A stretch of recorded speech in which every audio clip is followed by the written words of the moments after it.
আচ্ছা,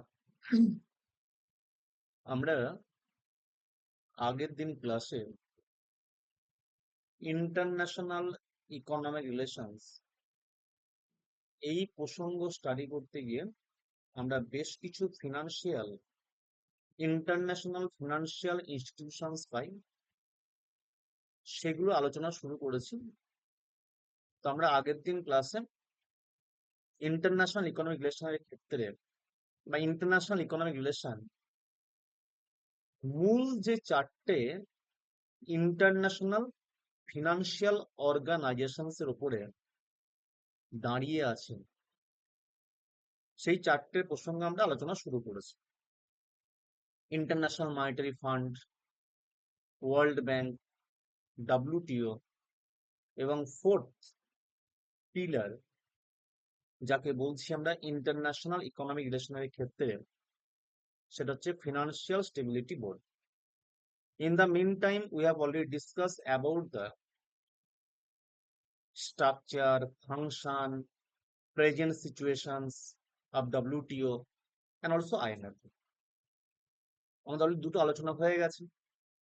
আজকে আমরা ওয়ার্ল্ড ব্যাংক এবং ফিনান্সিয়াল স্টেবিলিটি বোর্ড এই দুটোর উপরে আসন্ন ডব্লিউবিসিএস পরীক্ষার পাশাপাশি অন্যান্য যে সমস্ত এক্সামস গুলো আছে সেন্ট্রাল লেভেল, স্টেট লেভেলে, আমরা সেই সমস্ত পরীক্ষার উপযোগী বিভিন্ন জায়গাগুলো, বিভিন্ন এরিয়াস গুলো আলোচনা করব world bank, financial stability board এই সম্পর্কে। আর একটা বিষয় বলে রাখি, ওর সঙ্গে আমরা ইন্টারন্যাশনাল মনিটারি ফান্ড আগের দিন করিয়েছি। তার উপরে তোমার যে 10টা না 12টা কোশ্চেন্স আছে, আমরা একটু দেখে প্র্যাকটিস সেশন একটা কন্টিনিউ করবো আজকে। আর এই অর্গানাইজেশন গুলো হওয়ার সঙ্গে সঙ্গে আমাদের আরো কিছু অর্গানাইজেশন আছে, যদি এরা ইন্টারন্যাশনাল লেভেলে না হলেও মানে অল ওভার ওয়ার্ল্ড এর সাপেক্ষে রিজিওনাল লেভেলে আছে। যেমন এশিয়ান ডেভেলপমেন্ট ব্যাংক পাই, হ্যাঁ, এই জাস্ট। বা তোমার আছে যে বিভিন্ন তোমার আছে যে ইউনিয়নস যেগুলো আছে, যেমন সার্কস, তোমার আছে যে আসিয়ান, ইউরোপিয়ান ইউনিয়ন, এবং এর পাশাপাশি ইউনাইটেড নেশনস এবং আরো কিছু নন ফিনান্সিয়াল অর্গানাইজেশনস ইন্টারন্যাশনাল লেভেলে যেগুলো আছে, যেগুলো আপকামিং পরীক্ষার জন্য গুরুত্বপূর্ণ, সেগুলো কিন্তু আলোচনা করব এই চ্যাপ্টারটাতে। ওকে, আচ্ছা। যারা তোমার মেন্সের পরীক্ষার্থী আছো, অবশ্যই মানে তোমার আলোচনাটা শুনবে এবং তার থেকেও বেশি মাত্রায় গুরুত্ব দেবে ওই টপিক থেকে গুরুত্বপূর্ণ কোশ্চেন যেগুলো আমরা প্র্যাকটিস সেশনে দেখেছি সেগুলোর উপরে। ওকে, ভালো করে চ্যাপ্টারটা পড়তে হবে। এখানে অনেক কোশ্চেন দেয় এবং অনেক কারেন্ট ইভেন্ট বেসড কোশ্চেন আমরা এখানে পেয়ে থাকি, যেগুলো আমরা অলরেডি ক্লাসে আলোচনা করছি। ওকে, তা শুরু করছি আজকের আমাদের পার্টটা। একটু জাস্ট একটু আমরা দেখে নিই, আমরা আগের দিন যে পার্টটা আলোচনা করেছিলাম, যে প্রশ্ন আলোচনা করেছিলাম, ইন্টারন্যাশনাল মনিটারি ফান্ড। যারা অ্যাবসেন্ট ছিলে, যারা তোমার ছিল না, দেখে রাখবে। এবং যারা তোমার রেকর্ডিং দেখো বা যে প্রত্যেক আবার দেখে রেখো। এই যে স্লাইডটা ভীষণ ইম্পর্টেন্ট, অনেকগুলো তোমার কারেন্ট ইনফরমেশন আছে অ্যাবাউট আইএমএফ। ওকে, আচ্ছা। ফাংশনস অফ আইএমএফ, এর সঙ্গে সঙ্গে এক্সট্রা মানে আদার ফেসিলিটিস অফ আইএমএফ, এবং সোর্স অফ তোমার হচ্ছে যে ইনকাম বা source of revenue of the international monetary fund, quota allotment, currency, এগুলো সম্বন্ধে দেওয়া আছে। সঙ্গে compensatory and contingency financial facility, এটা কোশ্চেন দিয়ে দেয়। এটা কার মেনটেন করে, কি এটা বা ক্রিয়েট কার দ্বারা হয়েছিল? It was created by the international monetary fund in the year 1963। এবং মনে রাখবে, তোমার এটা মেনটেন করছে কি ইন্টারন্যাশনাল মনিটারি ফান্ড। এর সঙ্গে এসডিআর পেয়েছে, ইন্টারন্যাশনাল মনিটারি ফান্ডের যে currency, SDR, special drawing rights, এগুলো দেখে রাখবে এর সম্বন্ধে। ইন্ডিয়া এবং আইএমএফ, ইন্ডিয়ার এবং আইএমএফ এর তোমার হচ্ছে লিঙ্কেজ বা আইএমএফ এর তোমার সাপেক্ষে ইন্ডিয়া বা ইন্ডিয়ার সঙ্গে আইএমএফ এর তোমার হচ্ছে কমিউনিকেশনটা কেমন, সেই পার্টটা আমরা দেখেছি আগের দিন ক্লাসে। ওকে, আচ্ছা, আমরা চলে আসছি আজকে ওয়ার্ল্ড ব্যাংক থেকে শুরু করবো। ওয়ার্ল্ড ব্যাংক থেকে আমরা শুরু করবো। দেখো, আমরা প্রথমে যে পিকচারটা রেখেছিলাম, এই যে একটা তোমার পিকচার দেখতে পাচ্ছ, যেখানে দেখতে পাচ্ছি ইন্টারন্যাশনাল ইকোনমিক রিলেশনটা আমরা চারটে বলছি কি, চারটে পিলার্স এর উপরে দাঁড়িয়ে আছে। Hmm, international monetary fund, world bank, WTO এবং ফিনান্সিয়াল স্টেবিলিটি বোর্ড। দেখো, আমরা ইন্টারন্যাশনাল ইকোনমিক রিলেশনস এর ক্ষেত্রে আমরা যে সমস্ত পিলার্স গুলো পাচ্ছি বা যাদেরকে বলা হয়, এরা হচ্ছে একটা পিলার, স্তম্ভ, আন্তর্জাতিক আর্থিক সম্পর্ককে ধরে রাখার জন্য সেকেন্ড প্লেয়ার কোনটা বলছি? ওয়ার্ল্ড ব্যাংক দেখতে পাচ্ছি। ওকে, এই যে বিশ্ব ব্যাংক যেটা বলছো বা যেটা জানছি আমরা, এর অরিজিনাল নামটা কি ছিল, ইনিশিয়াল নামটা কি ছিল? IBRD, international bank for reconstruction and development. দেখো নামের মধ্যেই পেয়ে যাচ্ছি international bank for reconstruction, international bank for reconstruction and development. এই যে পুনর্স্থাপনা, পুনর্গঠন এবং উন্নয়ন, এই তো পয়েন্টটা পেলাম। তার আমি আসবো অবশ্যই। এই যে নাম দিয়ে, এই ব্যাংকের নাম দিয়ে আমরা ফাংশনস মনে রাখবো, অবশ্যই আসবো, কিন্তু তার আগে একটা পয়েন্ট একটু মনে রাখতে হবে। আমরা লাস্ট ক্লাসে লাস্ট পয়েন্ট যেটা বলেছিলাম, এই যে দুটো প্রতিষ্ঠান, ইন্টারন্যাশনাল রিলেশন বা ইন্টারন্যাশনাল তোমার হচ্ছে ফিনান্সিয়াল, তোমার হচ্ছে যে যে সমস্ত মানে যে দুটো প্রতিষ্ঠান পাচ্ছে, আইএমএফ এবং ওয়ার্ল্ড ব্যাংক, মনে রাখবে এই দুই ইন্টারন্যাশনাল ফিনান্সিয়াল অর্গানাইজেশনস, যারা ইন্টারন্যাশনাল ইকোনমিক রিলেশনস এর দুটো পিলার হিসাবে, মানে চারটের মধ্যে দুটো পিলার হিসাবে কাজ করছে, দুটো স্তম্ভ হিসাবে কাজ করছে। এই দুটো জন্ম একই কনফারেন্সকে ভিত্তি করে হয়েছিল, একই উদ্দেশ্যে, ফিনান্সিয়াল অ্যাসিস্ট্যান্স প্রোভাইড করা উদ্দেশ্যটা। আর কনফারেন্সটা কি ছিল? বেটন উড কনফারেন্স ছিল, তাই তো? বেটন উড কনফারেন্স ছিল এবং একই দিনে তৈরি হয়েছে। কোন দিন? 27 ডিসেম্বর 1945 এবং একই জায়গাতে, ওয়াশিংটন ডিসিতে দুটি হেডকোয়ার্টার অবস্থিত। আমরা যেহেতু দুটো জন্ম একসঙ্গে হচ্ছে, আমরা এই সেন্সে এই দুটোকে কি বলছি আমরা? হ্যাঁ, এক্স্যাক্টলি শাহিদ, ভেরি গুড। এই দুটোকে বলছি আমরা বেটন উড টুইন্স বলছি। ব্রেটন উড টুইন, বেটনের জায়গার নাম, ব্রেটন উড টুইন্স বলছি, ইন্টারন্যাশনাল মনিটারি ফান্ড এবং আইবিআরডি। আর এই যে আইবিআরডি, এর অধুনা নামটা কি? বর্তমান নাম হচ্ছে, হ্যাঁ এক্স্যাক্টলি, ভেরি গুড, আমেরিকার নিউ হ্যাম্পশায়ারের একটা হোটেল যার নাম হচ্ছে মাউন্ট ওয়াশিংটন হোটেলে এই ব্রেটন উড কনফারেন্সটা হয়েছিল 1944-এ। এবং সেই কনফারেন্সে ডিসাইড করা হলো দুটো প্রতিষ্ঠান তৈরি করা হবে, ইন্টারন্যাশনাল মনিটারি ফান্ড এবং আইবিআরডি। আমরা সেই সেন্স এই দুটোকে বলছি ব্রেটন উড টুইন্স বলছি। We have already discussed about the International Monetary Fund. Now we will discuss about the IBRD. দেখো আইবিআরডি এর ফুল ফর্মটা মনে রাখবে, কারণ যারা পিএসসি পরীক্ষা দাও অনেক সময় কোশ্চেন দিয়ে দেয় যে আইবিআরডি ফুল ফর্মটা কি। International bank for reconstruction and development, international bank for reconstruction and development, যাকে বলছি আমরা কি আইবিআরডি। এটা মনে রাখবে, দুটোই কিন্তু একই সময় হয়েছিল, ওটা 27 ডিসেম্বর, এটাও 27 ডিসেম্বর, কিন্তু কার্যক্রমটা, কাজ কিন্তু একটু এর পরে শুরু করে। ও কাজ শুরু করেছিল পরের বছর 1946-এ, কিন্তু এ ফাংশন শুরু করেছিল 1947-এ। অ্যান্ড স্টার্টেড অপারেশন, এই পয়েন্টটাকে নোট ডাউন করে দিলাম, স্টার্টেড অপারেশন বা ফাংশন ইন 1947। ঠিক আছে, it was establish according to the Bretton Wood agreements. এই যে দুটো তৈরি হলো কি কাকে ভিত্তি করে? ওই বেটন উড এগ্রিমেন্টকে ভিত্তি করে, along with international monetary fund. বোঝা গেল পয়েন্টটা? এটাও কিন্তু তৈরি হয়েছিল ওই বেটন উড এগ্রিমেন্টকে ভিত্তি করে। এই যে পয়েন্ট আমরা বলেছি, we have already discuss about the Bretton Wood agreement বা বেটন উড কনফারেন্স, আমরা আগের দিন ক্লাসে এটা বলেছিলাম। ওকে, এই যে, হুম, এক্স্যাক্টলি আমিও করেছিলাম।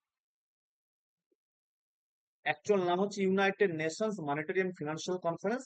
1944-এ হয়েছিল কোথায়? Bretton would.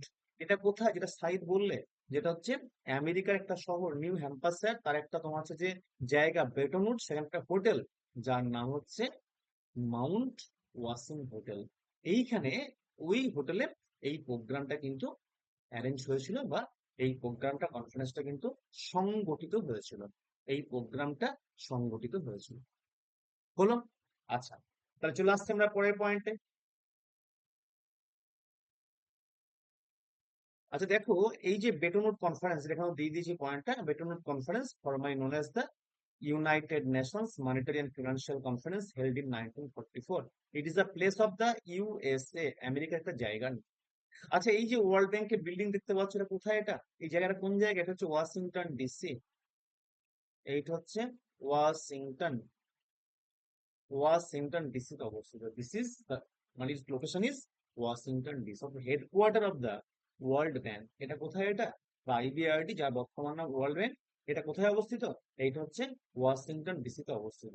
It is located in Washington DC. হলো? হুম, ক্লিয়ার করতে গেন। আচ্ছা, এইবার যেটা আমরা আসবো ওয়ার্ল্ড ব্যাংকের ফাংশনটা কি। আমরা আগের দিন পেয়েছিলাম ইন্টারন্যাশনাল মনিটারি ফান্ড, এর ফাংশনটা কি পেয়েছিলাম, জাস্ট পার্ট বাই পার্ট মনে রাখবেন। আমরা ইন্টারন্যাশনাল মনিটারি ফান্ডের ক্ষেত্রে যে পয়েন্টটা পেয়েছিলাম, যে ইন্টারন্যাশনাল মনিটারি ফান্ড এটা ফান্ড একটা, ওকে, কি করে ফিনান্সিয়াল অ্যাসিস্ট্যান্স প্রোভাইড, বললাম ইন্টারন্যাশনাল ফিনান্সিয়াল অর্গানাইজেশন, তাহলে কি করবে ফিনান্সিয়াল অ্যাসিস্ট্যান্স প্রোভাইড করে। তাহলে প্রথম পার্ট বলছে কি ফিনান্সিয়াল অ্যাসিস্ট্যান্স প্রোভাইড করে কাদেরকে, অনলি মেম্বার কান্ট্রিজ, শুধুমাত্র মেম্বার নেশনসকে। ইন্টারন্যাশনাল মনিটারি ফান্ডের ফাংশনটা একটু রিকল করে নিই আমরা। ইন্টারন্যাশনাল মনিটারি ফান্ড কি করছে, মেইন যে ফাংশনটা, প্রোভাইড ফিনান্স অর ক্রেডিট, কেমন ফিনান্স, শর্ট টার্ম, ওকে, তাদেরকে টু দ্য মেম্বার কান্ট্রিজ, কি পারপাসে, ব্যালেন্স অফ পেমেন্ট প্রবলেম বা ট্রেড ডেফিসিট প্রবলেম সলভের জন্য দেয়। ঠিক একই রকম ভাবে মনে রাখবে, একই রকম ভাবে মনে রাখবে ওয়ার্ল্ড ব্যাংক কি করে, ওয়ার্ল্ড ব্যাংক যেটা করছে তোমার হচ্ছে মেম্বার নেশনসকে, যেমন international monetary fund short term, এ হচ্ছে long term, medium term, long term finance provide করা হলো, মিডিয়াম টার্ম ও লং টার্ম প্রোভাইড করে। আচ্ছা, to provide medium and long term finance to the কাদের, মেম্বার কান্ট্রিজ, এও মেম্বার কান্ট্রিকে দেয়, হ্যাঁ, তাহলে ও শর্ট টার্ম, এ হচ্ছে মিডিয়াম ও লং টার্ম, কাদেরকে, সেম মেম্বার কান্ট্রিজ, ও মেম্বার কান্ট্রিজ। ওর পারপাস কি ছিল, ব্যালেন্স অফ পেমেন্ট প্রবলেম, ওর বলতে ইন্টারন্যাশনাল মনিটারি ফান্ডের পারপাস কি ছিল, ব্যালেন্স অফ পেমেন্ট প্রবলেম, বা কি বলেছিলাম, ট্রেড ডেফিসিট প্রবলেম সলভের জন্য ঋণ দেয়, ব্যালেন্স অফ পেমেন্ট প্রবলেম, বা বলেছিলাম ট্রেড ডেফিসিট প্রবলেম সলভের জন্য ঋণ প্রোভাইড করে, হ্যাঁ। আর মনে রাখবে ওয়ার্ল্ড ব্যাংক দেখো একই রকম কি পাচ্ছ, এ দিচ্ছে মিডিয়াম টার্ম অথবা লং টার্ম ফিনান্স প্রোভাইড করছে, এক নাম্বার পয়েন্ট। এটা হচ্ছে মেম্বার কান্ট্রিজ, কিন্তু পারপাসটা হচ্ছে ভিন্ন। কি পারপাসে দিচ্ছে, এ দিচ্ছে, এই যে বললাম ওয়ার্ল্ড ব্যাংকের আগের নাম কি ছিল, international bank for reconstruction and development, অর্থাৎ রিকনস্ট্রাকশন, কান্ট্রি পুনর্গঠনের জন্য এবং উন্নয়নের জন্য, অর্থাৎ restructure economic structure and development purpose. তাহলে কি করছে, মেম্বার কান্ট্রিজকে ঋণ দিচ্ছে রিকনস্ট্রাকশন এবং ডেভেলপমেন্ট পারপাসে, ওকে। তাহলে main function of the world bank is to provide medium and long term finance for credit to the member countries to reconstruct the economic structure and development purpose, okay. অর্থাৎ actually তোমার এর ব্যাকগ্রাউন্ডে যে পয়েন্টটা ছিল, আমরা second world war যেটা পেয়েছিলাম 1939 থেকে স্টার্ট হয়েছিল, সেকেন্ড ওয়ার্ল্ড ওয়ারের ফলে বিভিন্ন ইকোনমিক, বিভিন্ন কান্ট্রি তোমার আর্থিকভাবে ক্ষতিগ্রস্ত হয়েছে, চরমভাবে আর্থিক ক্ষতিগ্রস্ত হয়। অর্থাৎ ইকোনমিক স্ট্রাকচারটা, অনেক কান্ট্রি ছিল যাদের ইকোনমিক স্ট্রাকচারটা ছিল, কিন্তু সেটা হয়ে পড়েছিল ভগ্নপ্রায়, যেটা ডেভেলপমেন্টের ক্ষেত্রে বাধার সৃষ্টি করছিল। তো যখন সেকেন্ড ওয়ার্ল্ড ওয়ার প্রায় শেষ মুহূর্তে, আমরা আগের দিন পয়েন্টটা বলেছিলাম, তোমার 1944-এ একটা কনফারেন্স কল করা হলো, যে কনফারেন্সে বললো কি আমরা যাতে করে থার্ড ওয়ার্ল্ড ওয়ার না হয় তার জন্য আমরা একটা পদক্ষেপ গ্রহণ করবো, অর্থাৎ তৈরি করব কি, অর্থাৎ তৈরি করব তোমার যে ইউনাইটেড নেশনস তৈরি করব, হলো। এবং ঠিক তারপরেই কি করা হলো, আর একটা কনফারেন্স কল করা হলো, সেখানে বলছে কি, সেখানে বলছে আমরা কি করব, এই যে তোমার বিভিন্ন সেকেন্ড ওয়ার্ল্ড ওয়ারের পরিপ্রেক্ষিতে বিভিন্ন কান্ট্রি ইকোনমিক্যালি ভীষণভাবে তোমার হচ্ছে যে ক্ষতিগ্রস্ত হয়েছে, তাদের কনস্ট্রাকশনটা আছে ভগ্নপ্রায়, ডেভেলপমেন্ট ক্ষেত্রে বাধা সৃষ্টি হচ্ছে। তো যে সমস্ত কান্ট্রিজ গুলো রিকনস্ট্রাকশনের প্রয়োজন আছে, সেই রিকনস্ট্রাকশন এবং ডেভেলপমেন্ট পারপাসে তোমার ফিনান্স দিয়ে সাহায্য করার জন্য ইন্টারন্যাশনাল লেভেলে একটা প্রতিষ্ঠান তৈরি করব, দ্যাট ইজ আইবিআরডি। যদি আরেকটা পদক্ষেপ ছিল, তার পরবর্তী একটা ভাবনা কি ছিল, তো ইন্টারন্যাশনাল মনিটারি ফান্ড। তো আইবিআরডি মানে তৈরির প্রেক্ষাপটটা আমি খুব সংক্ষেপে ভীষণ নাটসেলে পয়েন্টটা ডিটেক্ট করলাম, হ্যাঁ। তো দেখো, তাহলে ইকোনমিক রিস্ট্রাকচার, অর্থাৎ ইকোনমিক স্ট্রাকচারটা যে ভগ্নপ্রায়, যেটা রিস্ট্রাকচারের প্রয়োজন ফর ফার্দার ডেভেলপমেন্ট, তা বলছে সেই পারপাসে, এবং ফার্দার ডেভেলপমেন্ট পারপাসে কি করবে, এই অর্গানাইজেশনটা ফিনান্স দিয়ে সাহায্য করছে। তাহলে খুব ভালো করে মনে রাখবে, এর মধ্যে কতগুলো আমি পার্ট বললাম, যে to provide medium and long term credit or finance, এক নাম্বার পার্ট। দু নাম্বার পার্ট কাদেরকে, অনলি মেম্বার কান্ট্রিজ, ওকে। তিন নাম্বার কি পারপাসে, to construct the economic structure and development purposes. Remember this point. Okay, আর next আমরা যে পয়েন্টটা আসছি, যে হেডকোয়ার্টার কোথায় অবস্থিত। আমি একটু আগে পিকচারটা উপর লিখলাম যে ওয়ার্ল্ড ব্যাংকের হেডকোয়ার্টার কোথায় লিখলাম, এই যে জায়গাটা যেটা বললাম Washington DC USA. Okay, it is located in Washington DC, এটা ওয়াশিংটন ডিসিতে অবস্থিত। ইন্টারন্যাশনাল মনিটারি ফান্ড এবং ওয়ার্ল্ড ব্যাংক দুটোই হেডকোয়ার্টার ওয়াশিংটন ডিসি, রাস্তার এপাশ ওপাশ। হুম, আচ্ছা, দেখো মেম্বার অফ ওয়ার্ল্ড, মনে রাখবে আমরা আগের দিন একটা পয়েন্ট বলেছিলাম, during the discussion of member of International Monetary Fund, I have told that, কি বলেছিলাম, যে যে সমস্ত মানে তুমি মানে কোন একটা কান্ট্রি যদি ইন্টারন্যাশনাল মনিটারি ফান্ডের মেম্বারশিপ পেয়ে যায়, অর্থাৎ মেম্বার হিসেবে স্বীকৃত হয়, গ্রান্ট হয়, অ্যাকসেপ্টেড হয়ে যায়, অটোমেটিক্যালি সেই কান্ট্রিটা ওয়ার্ল্ড ব্যাংকের membership পেয়ে যাবে। To become a member of World Bank under the IBRD Articles of Agreement, a country must first join the International Monetary Fund. তাহলে মনে রাখবে, যদি ওয়ার্ল্ড ব্যাংকের মেম্বার কেউ হতে চায় তাকে প্রথমে কি করতে হবে তোমার, তাকে প্রথমেই কিন্তু মনে রাখবে, হ্যাঁ ওটা হচ্ছে ওটা আইএমএফ এক্স্যাক্টলি করতে সাইড। প্রথমে তাই কি হতে হবে, প্রথমেই কিন্তু মনে রাখবে তাই কিন্তু ইন্টারন্যাশনাল মনিটারি ফান্ডের তোমার হচ্ছে যে মেম্বারশিপ হোল্ড করতে হবে।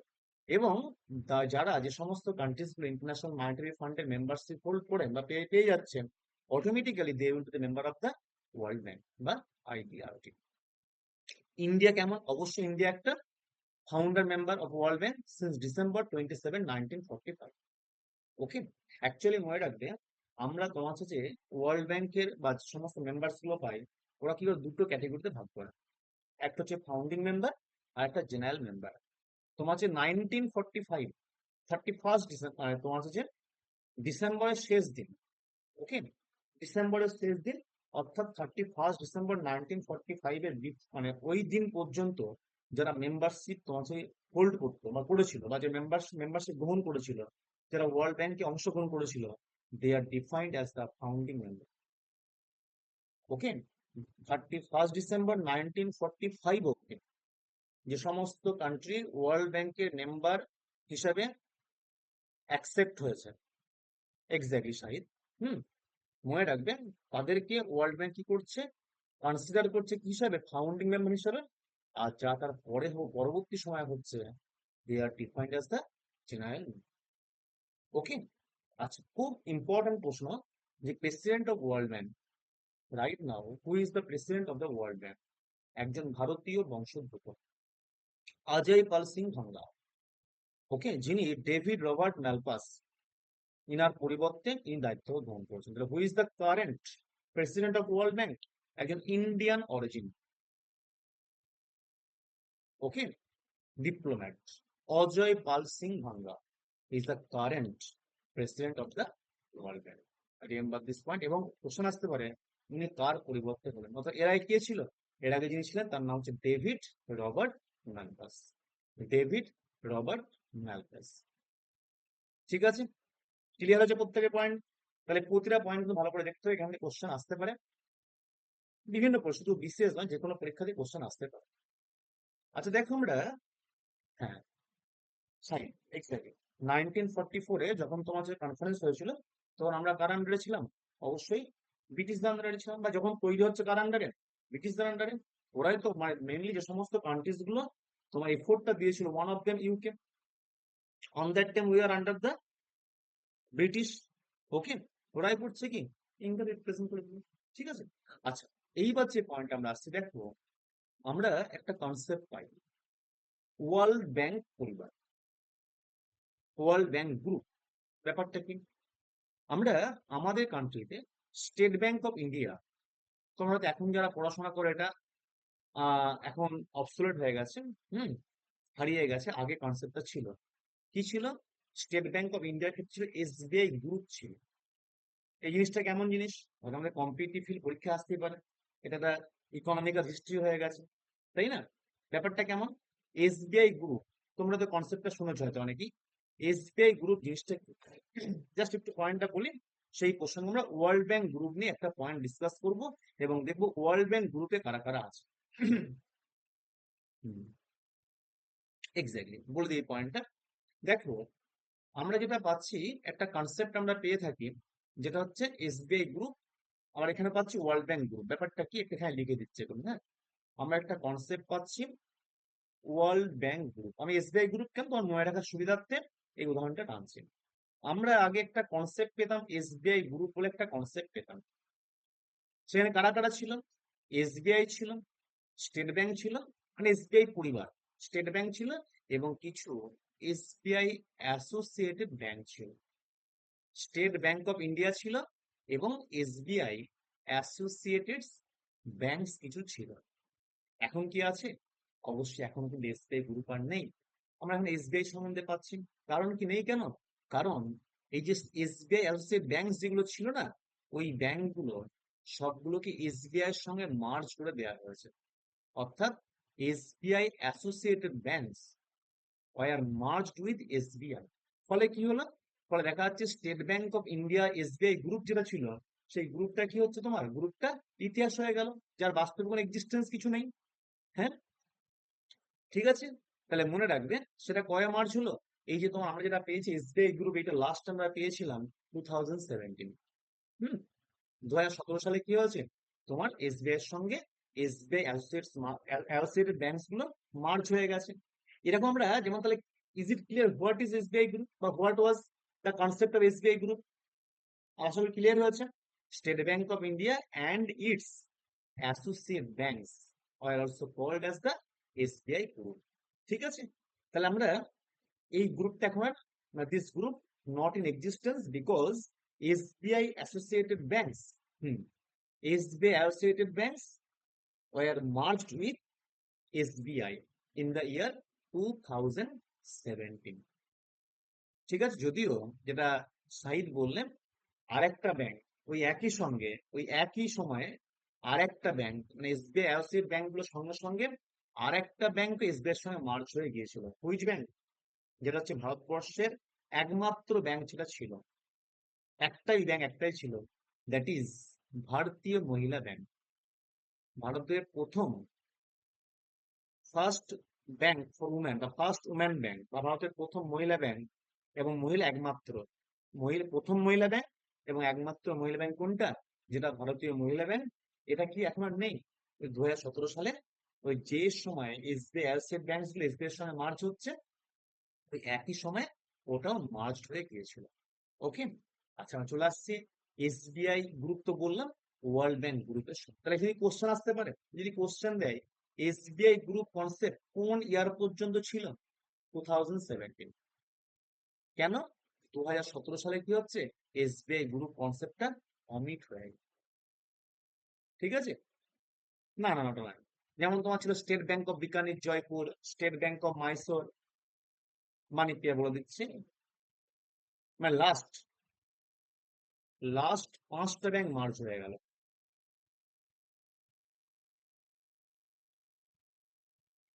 একটু বলে দিই পয়েন্টটা, শোনো। লাস্ট তোমার 5টা এসবিআই অ্যাসোসিয়েট ব্যাংক ছিল। তাই লিখবো আমি একটা তোমার এটা একটা এক্সট্রা পেজ নিয়ে লিখে দিচ্ছি, যেহেতু প্রসঙ্গটা আসলে বলে দিই, কারণ পরীক্ষায় আসতেই পারে প্রসঙ্গটা। আমি একটা পেজ নিয়ে বলে দিচ্ছি, জাস্ট সিঙ্গেল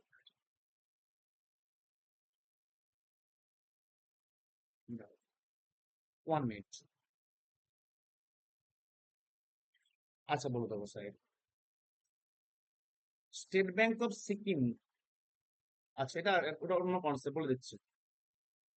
আগে এটা বলে দিই, এইটা ওয়ার্ল্ড ব্যাংক কনসেপ্টটা বলে দিই একটুখানি, জাস্ট 1 মিনিট হোল্ড করে একটু আমি পিডিএফটা নিয়ে নিই, দিয়ে বলছি।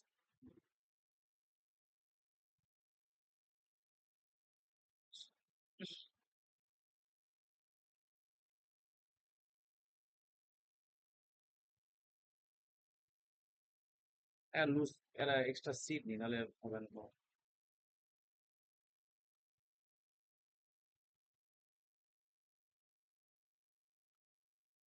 দেখো,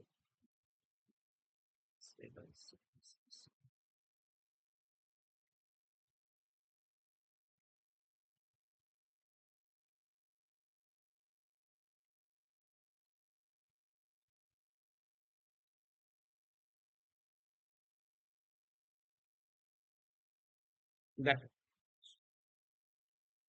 শোনো, আমরা যেটা পেলাম, 5 SBI associated banks, 5 SBI associated banks and ভারতীয় মহিলা ব্যাংক মার্জ হলো কার সঙ্গে? SBI। কি ছিল এই পাঁচটা ব্যাংক? কি ছিল? এক নাম্বার যেটা বলছি আমরা, State bank of,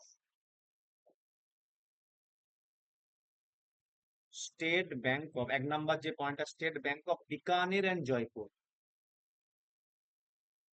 Bikaner and, এই একটা ব্যাংক ছিল। দু নাম্বার যেটা পাচ্ছি, State bank of Mysore, State bank of Mysore. তিন নাম্বার যে পয়েন্টটা পাচ্ছি আমরা, State bank of Travancore, State bank of Travancore, TRAVAN, Travancore. হুম। চার নাম্বার যেটা পাচ্ছি, স্টেট ব্যাংক অফ হায়দ্রাবাদ। আর পাঁচ নাম্বার যেটা পাচ্ছি, স্টেট ব্যাংক অফ,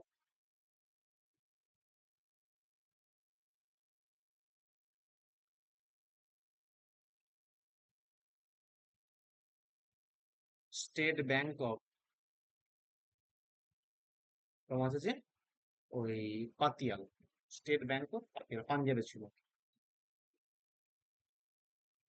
এই যে পাঁচটা ব্যাংক না লাস্ট, এর আগে আরো ছিল, মার্জ হয়ে গেছে। এই পাঁচটা ব্যাংক লাস্টলি SBI এর সঙ্গে, হ্যাঁ এটা যদি এটা কিন্তু ভারতীয় মহিলা ব্যাংক, এটা আলাদা ব্যাংক, একই সঙ্গে মার্জ গুলো হয়েছিল, মানে পাঁচটা অ্যাসোসিয়েট ব্যাংক আর ভারতীয় মহিলা ব্যাংক SBI এর সঙ্গে মার্জ হয়। আর এই SBI, এই যে SBI গ্রুপ যেটা কি বলতাম, এটা কবে হলো? 2017 সালে। এই যে SBI গ্রুপ যেটা পাচ্ছেন, এখানে কি ছিল? এখানে ছিল SBI plus SBI associated banks. ঠিক আছে, ওকে। আমরা চলে আসছি ওয়ার্ল্ড ব্যাংক গ্রুপ, যেটা বলছিলাম। দেখো, ওয়ার্ল্ড ব্যাংক গ্রুপ যেটা পাচ্ছি আমরা, সেখানে মনে রাখবেন, সেখানে আমরা কি পাচ্ছি? ওয়ার্ল্ড ব্যাংক গ্রুপে আমরা ঠিক একই রকম ভাবে ওয়ার্ল্ড ব্যাংক গ্রুপ, এক মিনিট, ওয়ার্ল্ড ব্যাংক গ্রুপটা স্লাইডটা বলে দিচ্ছি।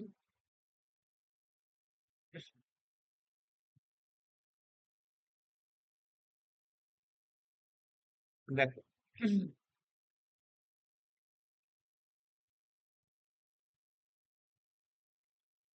দেখো ওয়ার্ল্ড ব্যাংক গ্রুপ যেটা পাচ্ছি,